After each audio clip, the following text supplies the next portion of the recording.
Welcome to another episode of Paranormal Than Normal. I am your host, as always, Jeremy, trying to pick up all the weed that just fell out of my pipe onto the floor.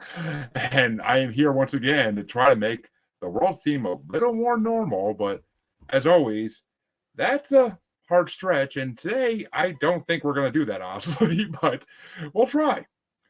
I am joined, as always, by a guest. And my guest this show is Shawn Wickens, who is the host of the Stoner Morning Show. Did I get that right? Yes. And he is also an author who wrote a book that we will get into in a little bit. But first things first, how you doing tonight, Shawn? I feel good. No complaints that I care to share. Well, glad to hear it. Yeah. So, my first question to every guest in this show always is, what got you into the paranormal / spiritual world? I think it was an overexposure to science fiction when I was a kid, and I'll also credit those. Do you remember, like, I think it was in the 90s, there was all these commercials for like Time Life books that were like the paranormal stuff, and it was like you could get the Loch Ness Monster, you can get a book about crop circles, you could get a book about astral projection. I think I've always just been a healthy skeptic in that I'm interested in these things. I'm aware that they could be real. I don't necessarily know what I believe, but I'm open to possibilities. Well, I like someone who is willing to open their mind and try to imagine these things are real. Yeah. Did you get all of your weed? Got all my weed, but in the process lost my lighter, because that's how it goes. Oh, yeah. Bummer, but oh well. I shall survive unless it magically appears. Oh, it's rammed to my legs. I should have known. So the second question always is, yes, have you had any experiences with anything in the paranormal realm, whether it be ghost spirits, UFOs, or any of the furry cryptids? I've seen things in the sky that occasionally could be unexplained aerial phenomena. Don't know. I've never seen a ghost. I've definitely been like scared, but I think honestly, my paranormal strength is that I think I'm a pretty good magnet for just pretty good coincidences.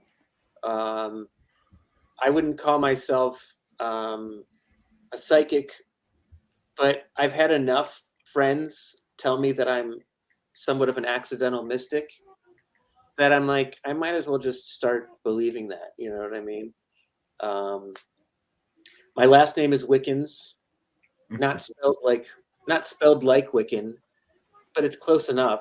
And somewhat ironically or coincidentally, the neighborhood that my sister and I grew up in, there is a witchcraft museum in that small neighborhood of Cleveland, Ohio, that my sister still lives in the neighborhood we grew up in. I mean, so that's kind of an interesting thing. We're both interested in that realm. But I think I just sort of invite enough interesting coincidences. I've had random psychic mediums come up to me and give me readings. Some of them have been very, enlightening.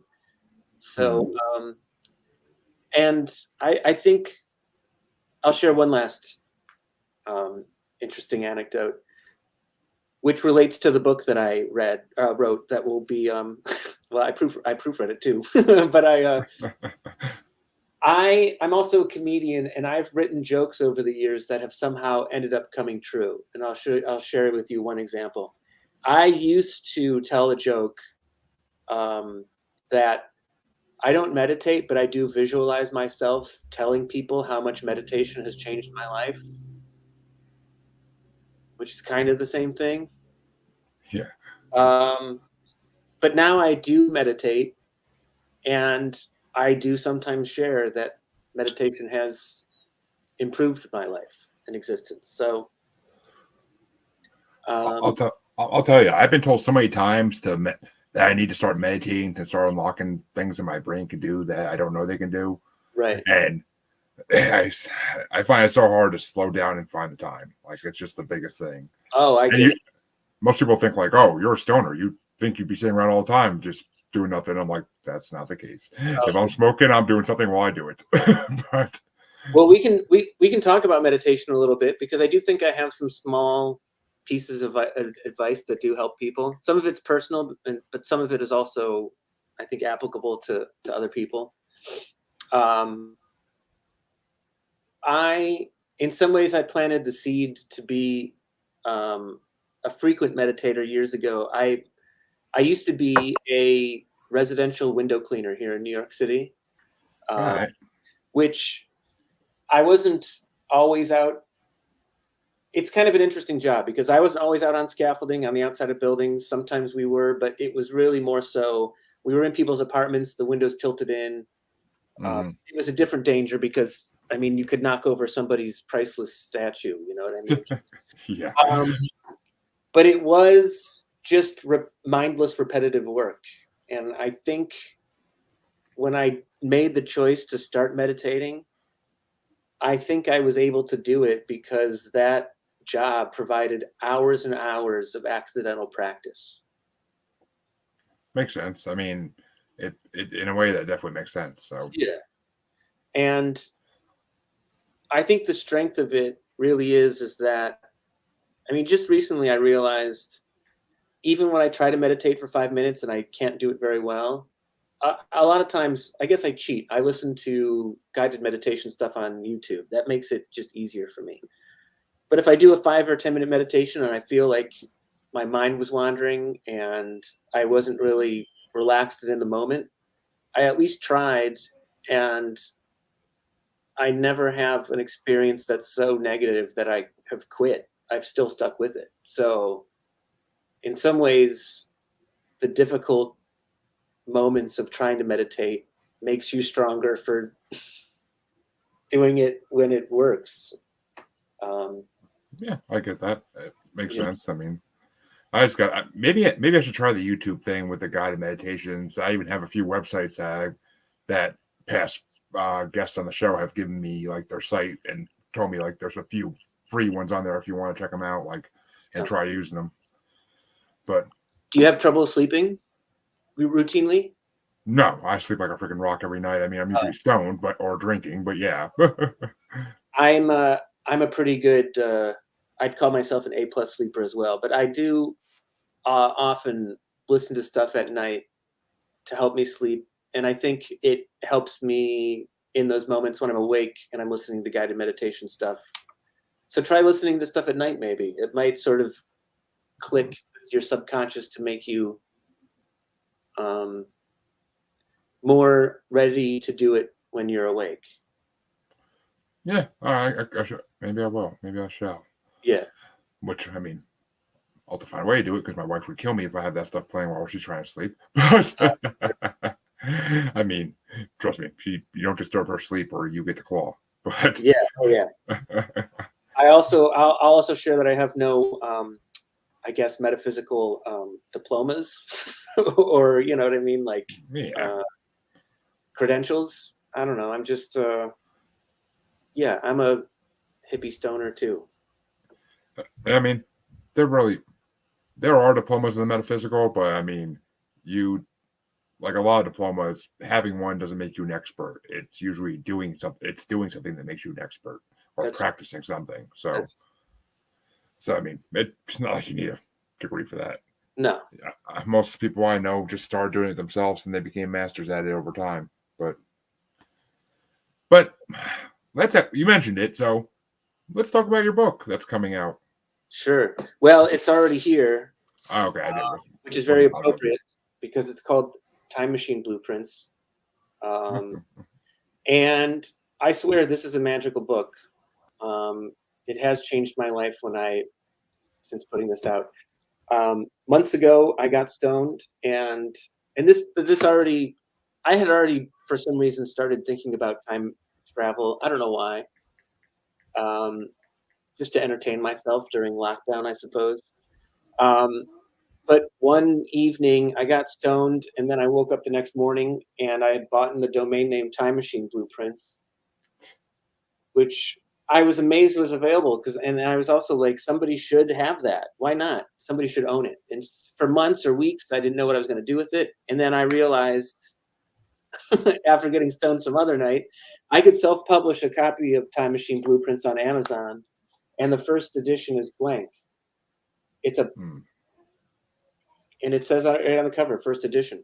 So I tell people, get yourself a copy, check it periodically. Maybe at some point the Time Machine Blueprints will magically be in there. But also, I have friends who use this as a dream journal. I know it's funny that when people say this is a genius idea, because I literally just published a blank book. Actually, there are some time machine, time travel brainstorms at the very end of it that I included. But I don't know. I feel like it makes me more positive or optimistic about the future, because it's like, this is stupid, but it's real. Like, who knows? Maybe the 34th edition that comes out like 100 years after I'm dead, maybe that'll be the legit one. Truth. And, my name might not be on the cover anymore, but maybe I'll get a thank you at the back of it. Thank you to the man who printed the blank book and gave me the inspiration to fill it in. And Jeremy, I swear, like, I don't know, it keeps on getting funnier to me, because I'll go on stage and I'll talk about this and it always gets a laugh. Recently, I realized that I self-published by accident a prequel to H.G. Wells' Time Machine. Because before that character had to build the time machine, he had to sketch out time machine blueprints. And so this is the prequel to that book. I didn't even think of that, but that's actually genius as well. I mean, and I love the Time Machine, classic movie. Oh, classic yeah. book. And I did just read it for the first time. My father showed me the film, the 1960s film, when I was a kid, and I just rewatched that. Do you remember the film? Have you seen it? I had to watch it my senior year of high school in sci-fi class. So. Oh, God. Wow, sci-fi class in high school. Wow. What school? Yeah. As we're discussing pre-recording, I went to Kingston High School, so in Kingston, New York. That was one of the for your senior year, you got to take instead of just regular English, you got to take like a specialized English class. Wow. And science fiction was one of the choices, or like there was Greek like mythology too, and other. I think like one about like I forget what you call them, but like rom-coms, romantic books, like. Oh yeah. I mean, and there was like a Shakespeare class, of course. So I mean, you got to choose which way you wanted to go. And yeah. I took 2 semesters of science fiction, hard and soft science fiction. So. Wow, they even made the distinction in the class. That's great. Oh, the teacher was very much into science fiction, and he loved it. So, kind of like an older nerd, Mr. Stein. I don't know if you're still with us, but one of the best damn English teachers ever. Mr. Stein, hopefully you're still at Kingston High. And one of my recent joys in life, Jeremy, is that I will send copies of this to random places like nuclear power plants or just like the library at MIT. I have a dream of someday sneaking a copy of this into a little metal box and then burying it on a beach somewhere where, retirees will frequently go out there with the metal detectors just so one guy can find this and open up a box that finds the time machine blueprints and then opens it up and gets disappointed that it's empty. Anyway, maybe I'll send a copy to your old high school. I'm sure they would love it. And I mean, actually, the guy on the beach is going to be like, what did I find? Like, it's blank. Like, do they reveal themselves over time? Like, I will hand this copy to people sometimes, and they'll get freaked out or get confused by it. But if I explain it to them that, hey, it's blank inside because it's the first edition, usually people get it and laugh. I mean, I even have my own copy, and I'll reveal to the world I'm working on the second edition inside of my own copy of the first edition of the time machine blueprints. Because why the fuck not? Exactly. I mean, and it's like that famous episode of Futurama where they found a van from the 70s underground, and Hermes is like, "Where's the device that slows and speeds up the passage of time?" And Fry's like, "Underneath the back seat." Pulls out a bong. I really like the episode where they have a time machine that only goes into the future. Oh, that's amazing. That's an amazing classic sci-fi trope. I think that. Oh, anyway, what I wanted to say about the film, The Time Machine. This isn't in the book. At the end of the film, the inventor of the time machine goes back to his present day, like 1899 London, and then he goes back to the future, and the narrator of the book or whatever, one of his buddies finds out that he took 3 books out of his own library to take to the future, and the movie ends with like, what books do you think he took? Yeah. One of the books he took was the Time Machine Blueprints. You would need a copy of that if you're going to take the time machine into the future. Yeah, I mean, it would have been smart to have the first time, but yeah. Wouldn't it be great if we find a very early draft of H.G. Wells's The Time Machine, and there was a character in there named Shawn Wickens? It is a British name. Yeah, I mean, it's definitely possible. Why not? I mean, in this world, and on the show, we believe anything is possible. So yeah. Which, and actually, fun little fact about that episode you brought up, though. Oh yes. On Disenchanted, in the one episode they're watching security footage in the castle, or like magic security footage, kind of. But in the footage, you could see Fry, the professor, and Bender in that machine, like when they hit that timeline, which just proves that Matt Groening plans it to be like prehistoric Simpsons Futurama, basically. Yeah. That's the magic of cartoons. I mean, cartoons are great. Have you ever answered your own question of how you got interested in the paranormal? I have before, and I have on other shows as well. And got it. I haven't heard that episode. Yeah, my listeners know, but basically, kind of the same as you. I mean, in my elementary school, there was literally one paranormal book in the library, because I used to work there in like 4th, 5th grade, like on lunch, helping put books away because I was a goody two shoes nerd.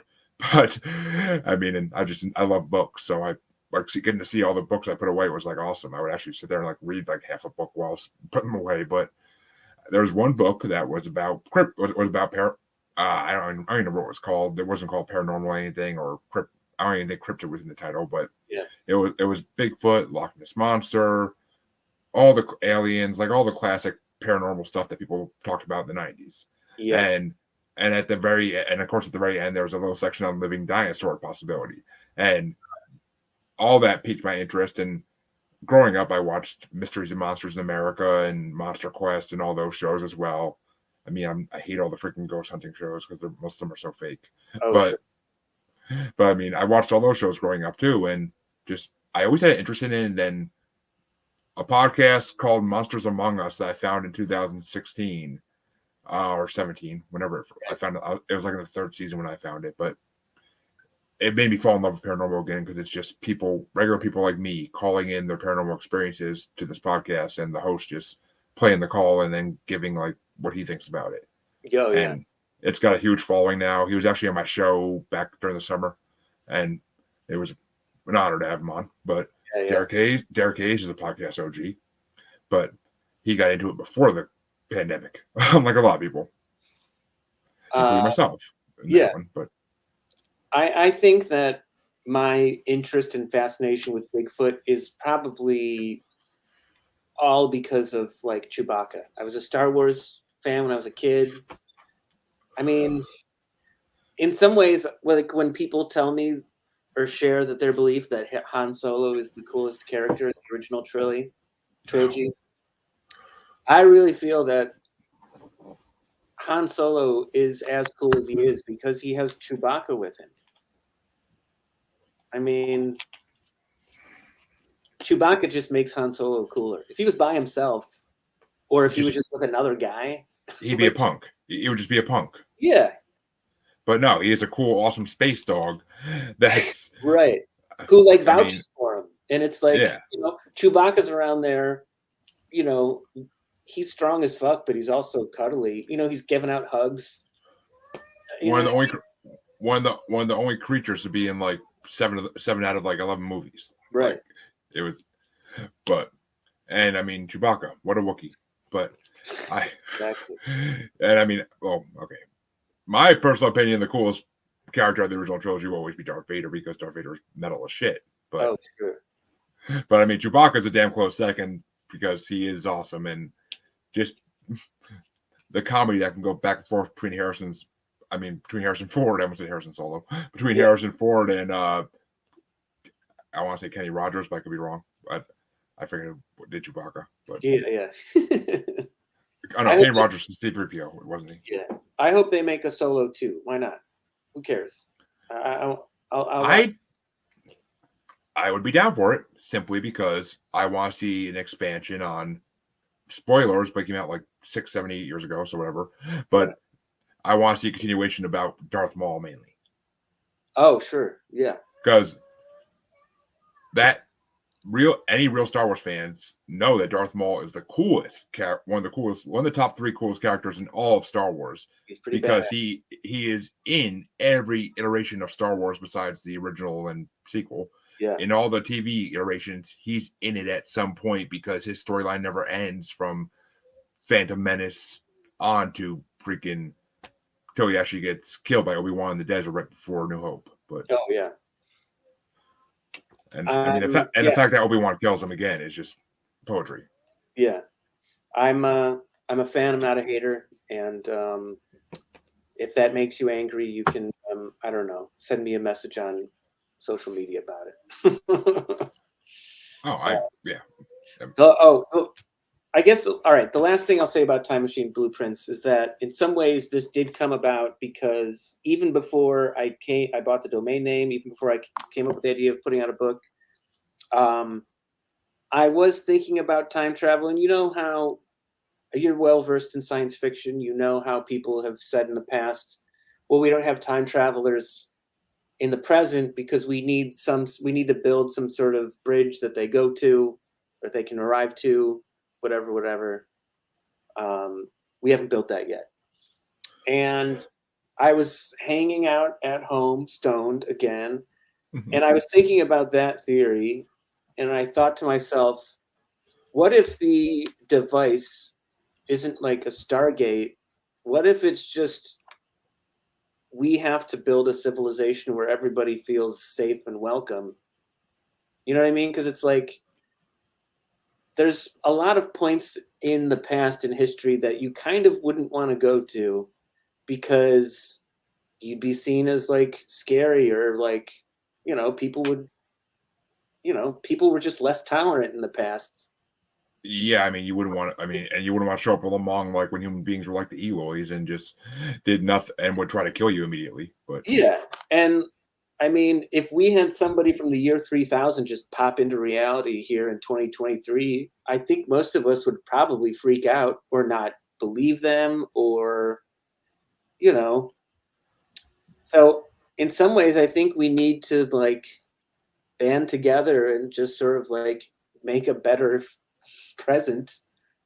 And like, if we do that, which is possible if we just open our minds up to the possibility that like, yeah, we can make a pretty cool Earth, where everybody feels taken care of and, embraced and loved and safe. Like maybe once we create that civilization, shitloads of people from the future will like show up and was like, hey, this is finally, this is a cool place to visit. So that was kind of like the seed that sparked my current time lord journey, time lord in training. yeah, I mean, but have you heard actually of those people that like they're humanoid figures that are seen flying over like California in jetpacks, and they've been seen flying over the desert too in the Southwest?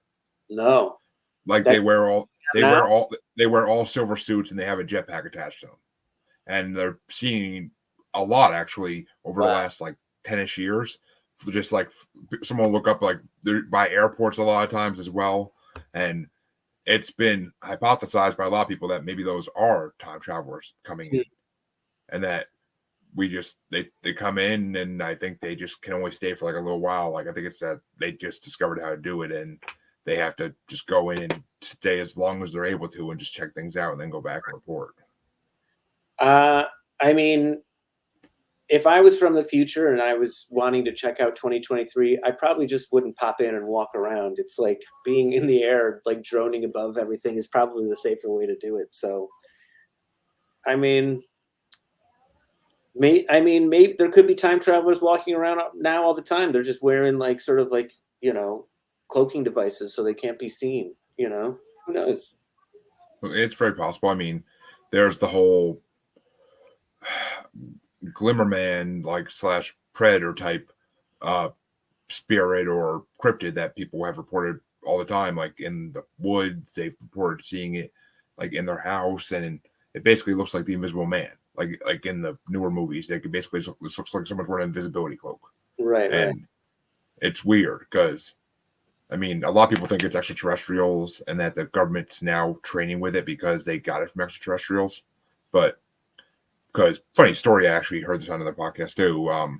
The guy who wrote Predator, his father was in the military, and they think his father knew things, and he told his son.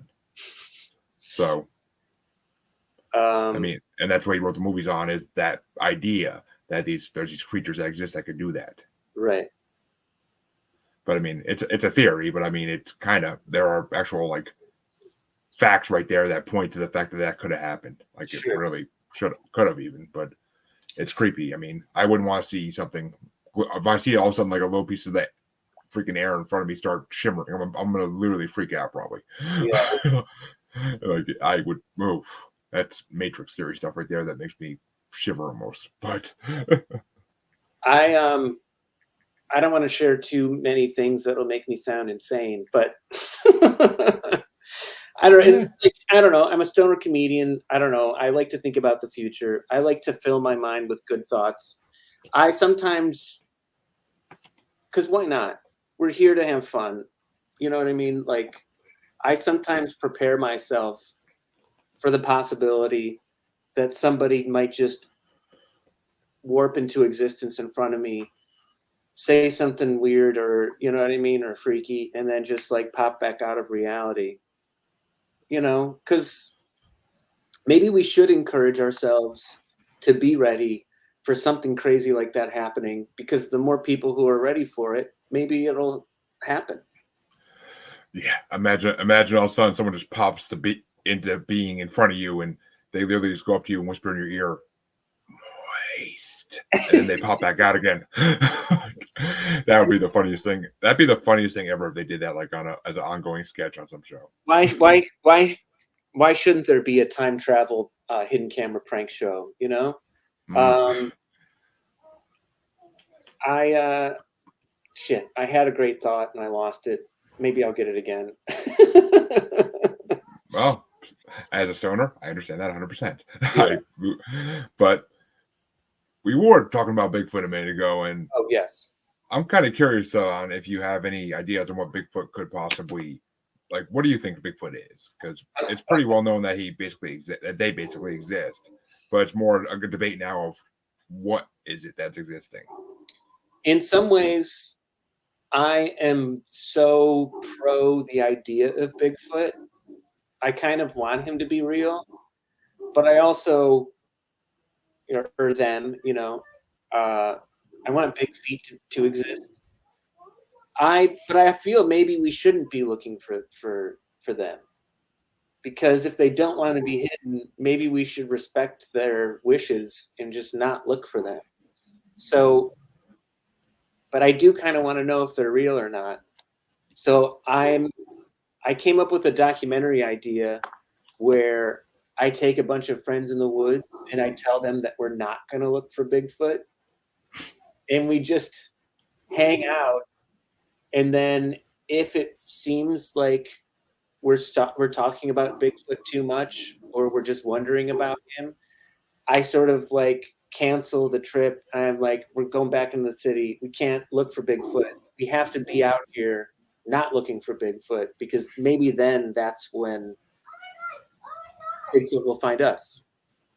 So I do have this joke where the way to probably find Bigfoot is to just walk around in the woods with a bunch of like surveying equipment and like tape measurers, and just walk around talking about how, hey, this seems like a pretty good place to put a town, you know? And at some point, maybe Bigfoot will just pop out of the bushes like, what did you say?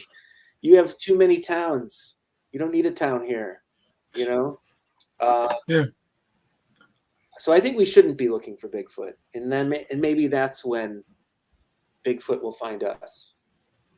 See, I mean, there are so many though. Just like there's so many pics and videos nowadays of what is supposed to be a Bigfoot, and a lot of them though can't be faked. Like I've seen a lot of them proving that they are not fake. They proved it like through every measure of photography science we have that they can't find a way that this was faked in any way or form. It's a real picture.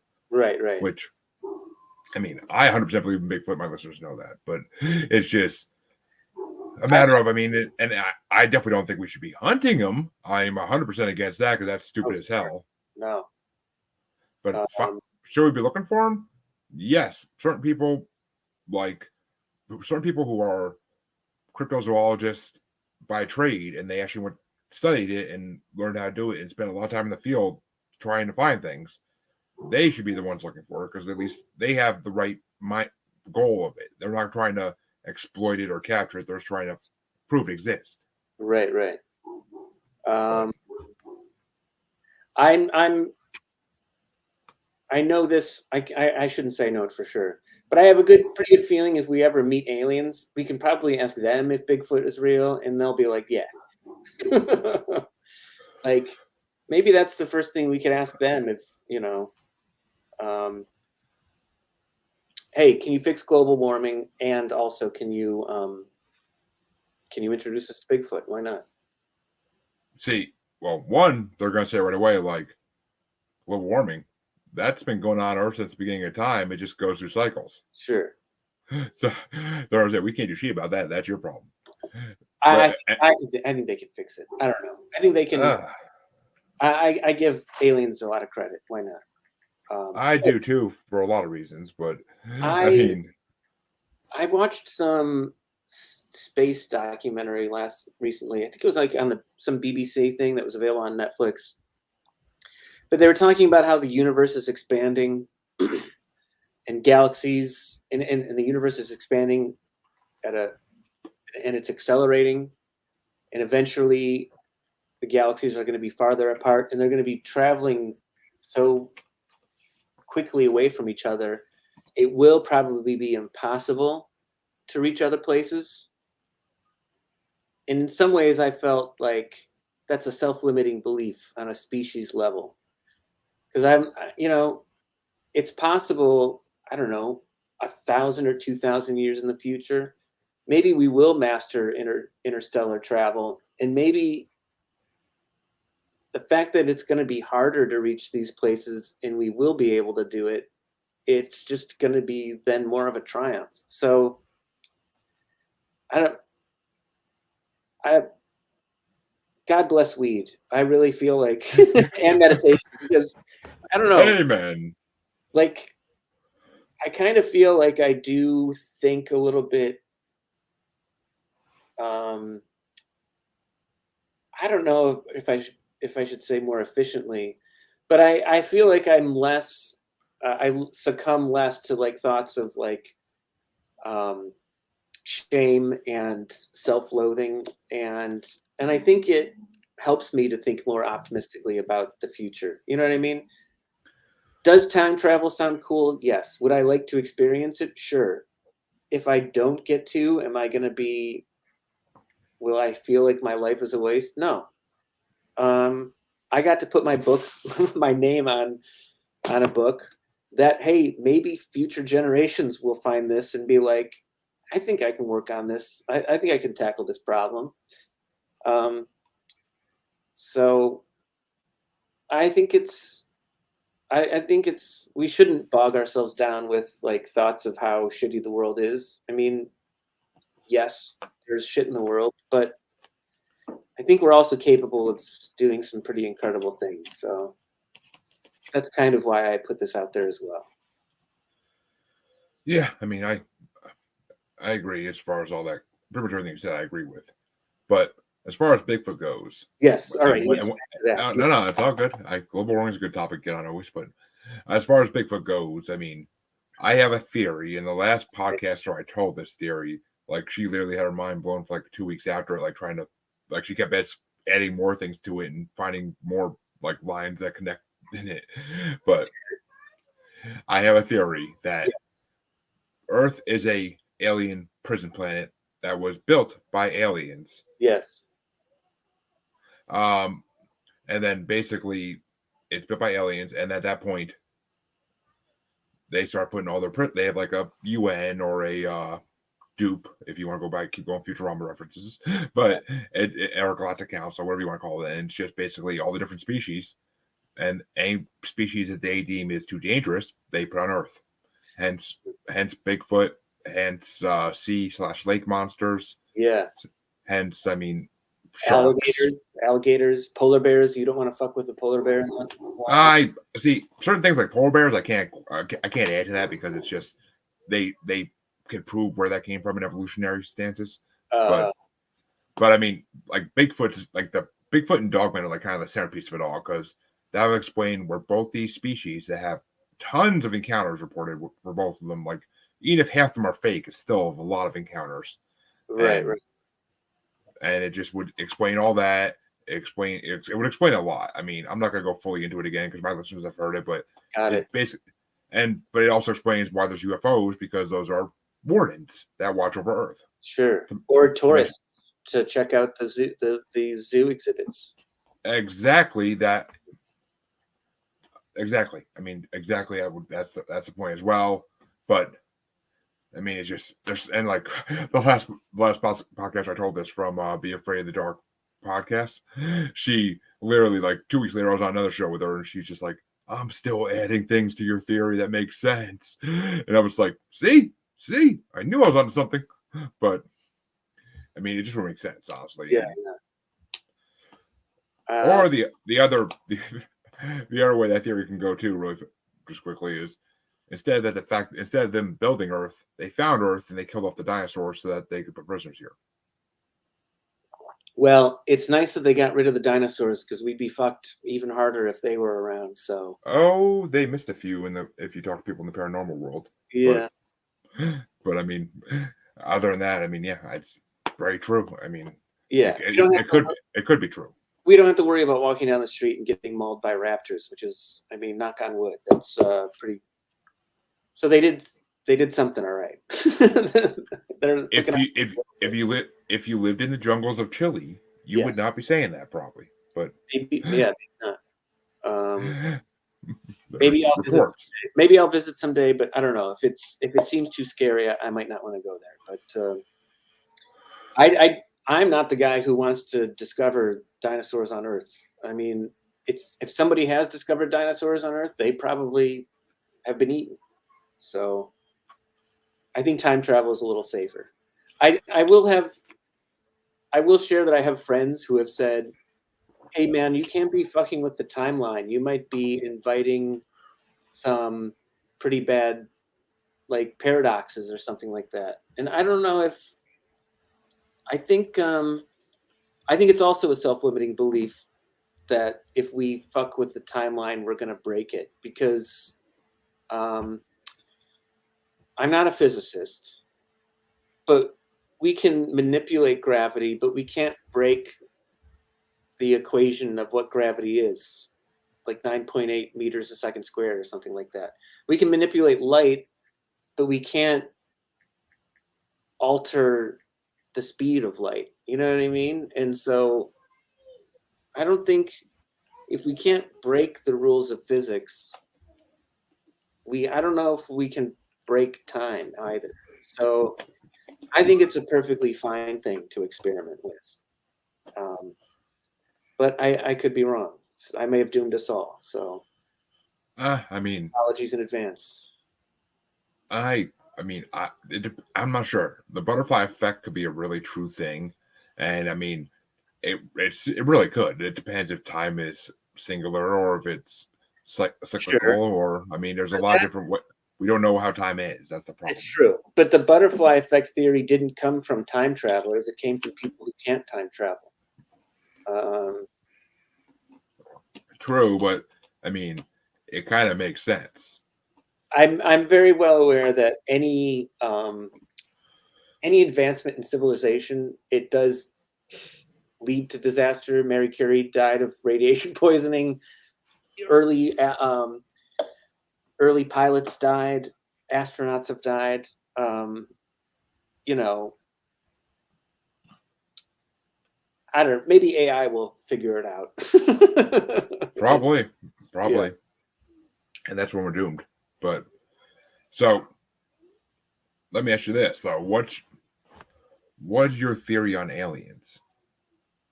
Um, Like, gee. do you believe in do you believe in all the typical species we believe exist? Um, I think it's a pretty safe assumption to be like, hey, us humans, we study animals in the wild. We can't really, we're trying to understand them. We can't really communicate with them that efficiently. I think if there's some advanced civilization out there, I think they're probably checking us out. And I think that they're like, these humans are idiots. They can't understand our, telepathic language, or they have a very weak grasp of their own emotions. We can't hang with these fools. Um, you know, I think I'm not that much of a Star Trek fan, but what's that Star Trek uh, Next Generation movie where I think Geordi and somebody else goes back in time and they find the guy who discovered the warp drive, and then Yeah, the Vulcans see that warp drive signature. I think that's kind of a good um, template of like we need to figure out our own shit, and once we can prove to some higher life form that we've gotten our act together, they might be like, oh, cool. Hey, we'll chill with you. Want to try some space weed? Like this shit yes, will really yes. blow your fucking mind. Um, I mean, I see. I agree. I agree with that as well. It's just I totally forgot where I was about to go with that. Holy, oh well. I mean, it's like the storyline they did in Marvel Comics, kind of where uh, that all that uh, basically order of different species all made a deal. We will not go after Earth. We will avoid Earth because it's a yeah, backwater planet and they're not ready for it yet. right. I mean, of course, anybody who knows comic books knows that's not the case anyway. That all the bad aliens are still going to try to go attack Earth, I yeah. think So I'm I look at my own sort of journey through life, and I do think that I'm getting a little bit wiser and um, I don't know. Should I? Am I getting smarter? I don't know. Sometimes I feel like a lunatic. Um, but I think I'm getting more sort of optimistic. And as somebody who used to dwell in a lot of just like shitty thoughts, um, it's I enjoy myself more in my mid 40s than I did in my late 30s. Um, and I think part of it is just trying to think about um, good versions of the future, not even just of me, but sort of just on a global level. And I don't know. I think it helps. It definitely helps me. I need to be optimistic um, uh, because I spent a lot of years. I'd say that I even wasted a lot of years not thinking that way, um, which I don't know. It's it's also I know that to be around optimistic people, somebody who's optimistic all the time, it's kind of a drag, but um, Yeah, it can be. it's useful for me to feel that way. Also, I think I'm pretty good at getting stoned. Um, so much so that sometimes, I'll be honest, sometimes when I'm not getting stoned, this might also come from meditation. Sometimes I'll just randomly kind of feel stoned, or sort of in sort of like a hypnotic state. Who knows why? But uh, I'm not gonna lie. yeah, That actually happens to me once in a while too. And like yeah, I've talked about on the podcast before, whenever I'm talking to mediums, psychics, clairvoyants, like or anybody in that area of field, like yeah, I get the weird like even if I'm not smoking this green ganja, I yeah, still like it will get like a hypnotic thing going in my head the whole time I'm talking to them. Like and a couple of them are like, oh, that's your what you can do trying to break through. Like yeah. you're hitting it, but you can't break through the glass yet. I'll So I'll admit to trying to. I didn't really think that I would find myself doing this, but after I started meditating and I was reading a lot about not just meditation, but neuroplasticity and changing mindsets and um, lost knowledge. I started reading a little bit about astral projection, and I like sometimes I don't know. I've tried to do it, and I think I've gotten close. Um, I also know this about myself: the few times that I've done hallucinogens in my life, I don't want to. I don't want to share how about the frequency. I don't do it that much, but I don't see a lot of visuals when I do that kind of stuff. So I think astral projection for me isn't a visual thing. I think it's kind of a sensation thing. So I think, um, and yes, I usually get stoned before I go to bed, and I listen to some pretty chill music, and um, I don't know, it like feels pretty good. I look forward to going to bed sometimes. But sometimes that. yeah, but I've gotten to points where like I'm I don't know, I feel like I'm in the zone and it like feels pretty great. And I'm like, well, this isn't maybe astral projection, but it's sort of like an other body experience, not an out of body experience, but um, an enhanced physical experience. So I feel like I have astral projected in the way that I am capable of doing at this point in my life. Um, Yeah, I had an author on here a month or two ago named Vincent Field, and he wrote a book about astral projection and lucid dreaming. yeah, So I mean, it's a trippy thing. Like the whole world of astral projection and lucid dreaming, like both of them are crazy. I mean, lucid dreaming itself is just insane. Like what you can do and what you yeah, see. It's just like I don't know if I'd want to do it even. Like yeah. I'm not good at lucid dreaming myself, but again, I am in the last 2 years, I am trying to think of things in different ways. In some ways, I think I might lucid dream when I daydream. I'm a pretty active, just daydreamer. Sometimes to the point where it's like, Shawn, like you got to stop daydreaming so hard. You know what I mean? But I think I might, in some ways, um, lucid exist. Uh, 'Cause sometimes I'll just be riding the train, or I'll just be like sitting at a having my morning coffee, and I don't know, my mind just goes to like weird imaginative places. Um, so there were a lot of times where I was sort of mad at myself that I was like, I can't lucid dream, I can't astral project. Maybe I just do it in a different way. yeah, it's possible. It's very possible. I mean, there's so many. It's such an unknown field that no Right. one can say for sure. There's only one way to do it or not. Sure. But And there's even a part of me that like when I was reading about this stuff, I was like, do all these people really astral project? Are they just fucking with me? Um, but I I don't know. I've talked to enough people who have had different experiences from me, not even paranormal ones, just sort of like different life experiences that I'm just sort of, I don't know, it opens my mind to sort of the um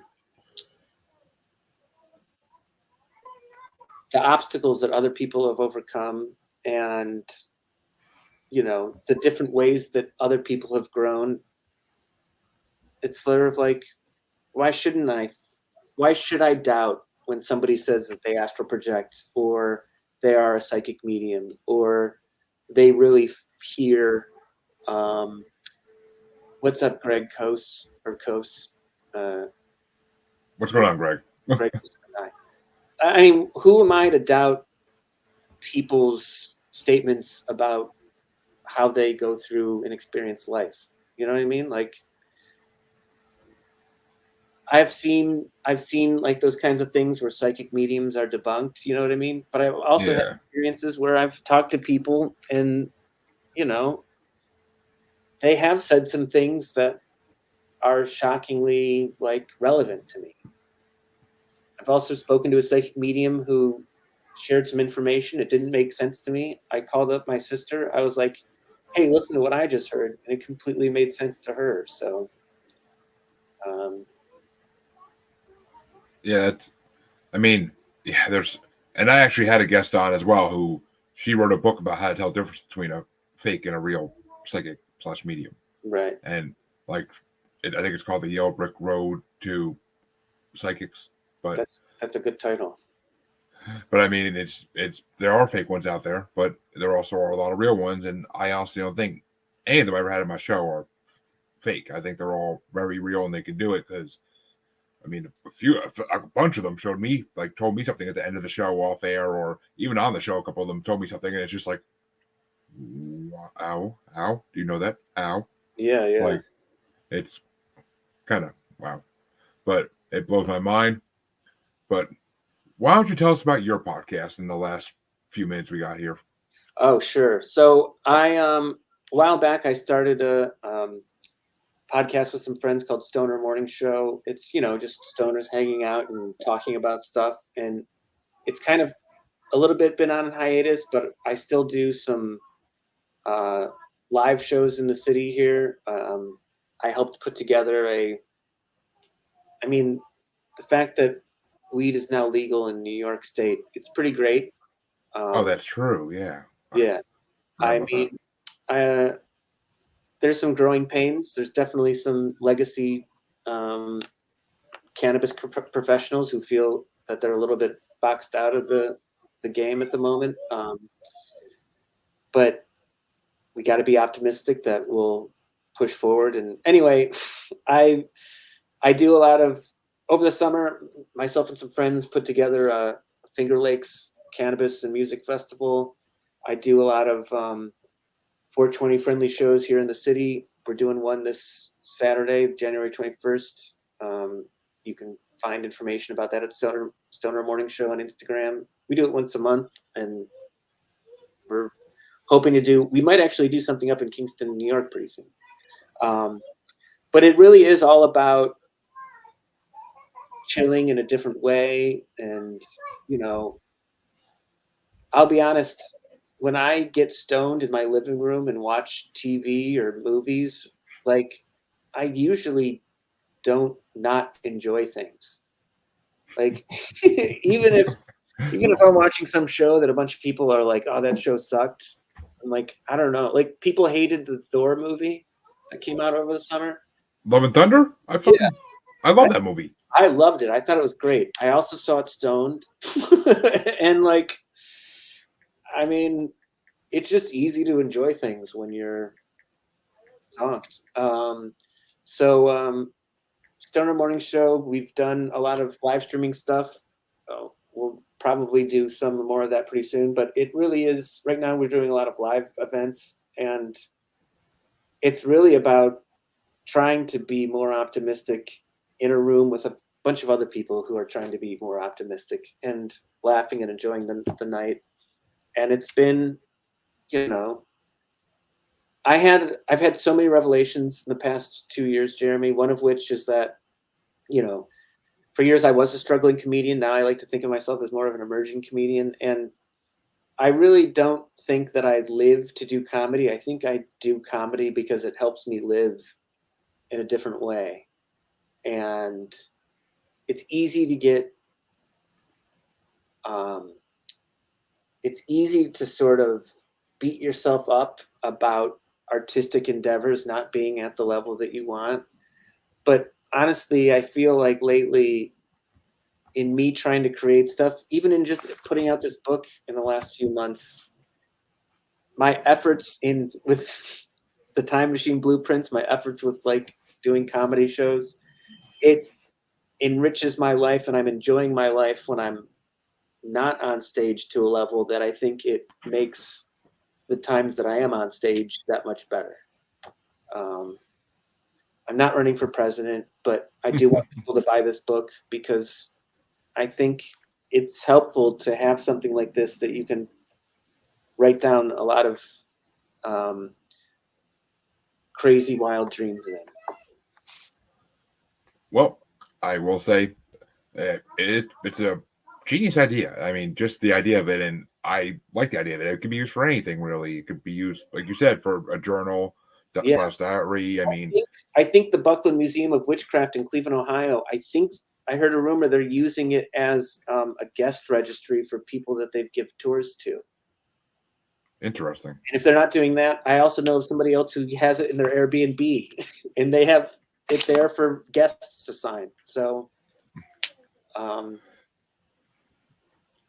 been lucky enough to like travel a lot recently. I went to a friend's wedding in Honduras. I dropped off some copies in Honduras. So there's more and more copies of Time Machine Blueprints getting spread out into the world, Interesting. Yeah. I send copies to random people because why not? I should send one to the White House. Just don't put a return address. Maybe not. Just don't put a return address on it. Yeah, definitely not. Well, actually, you send it to Biden, he might literally run to the next room and be like, "My God, I found it!" But and then they'll open up and see it's blank, and they'll be like, "Oh, Sleepy Joe." Yeah. But yeah, and if you end up in Kingston, New York, please let me know. I'll freaking take a trip home to just see it live, or maybe even join you for part of it. Who knows? Perfect. We'll do. It's only a 3-hour drive. Oh, nice. Yeah. But I definitely want to thank you for coming on today, Shawn. It's been a pleasure having you. A lot of fun, interesting conversation we've had, and I can't wait for it to come out. And so where can the people find you and your podcast just to find out everything about you? Yeah, people can Google. You can go to timemachineblueprints.com, but I also encourage people to just Google Time Machine Blueprints, or even just search Amazon for Time Machine Blueprints, because let's get that algorithm interested in the fact that people are hungry for it. But you can also go to Stoner Morning Show on Instagram or stonermorningshow.com. And I don't know. Find me however you want. Just don't do anything weird. Don't pop out of the bushes and tell me you're from the future and not be able to back it up. I don't want. Unless you are a supermodel or something from the future and you need me to save the future kind and populate it, then please come see me, please. I beg you. If it's legit, yeah. But I don't want any fake time travelers messing with my brain. It is fragile.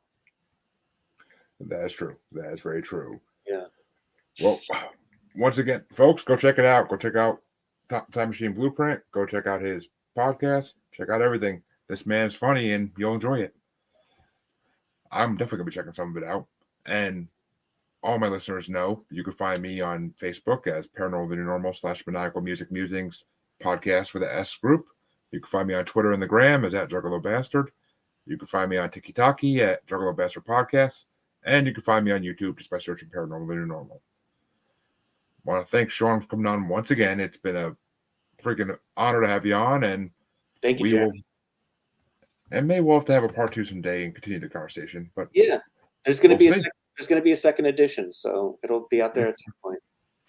Well, definitely hit me up when that comes out, and we'll have you on to talk about what you added, actually. We'll do. Thank you, listeners. Have a good night.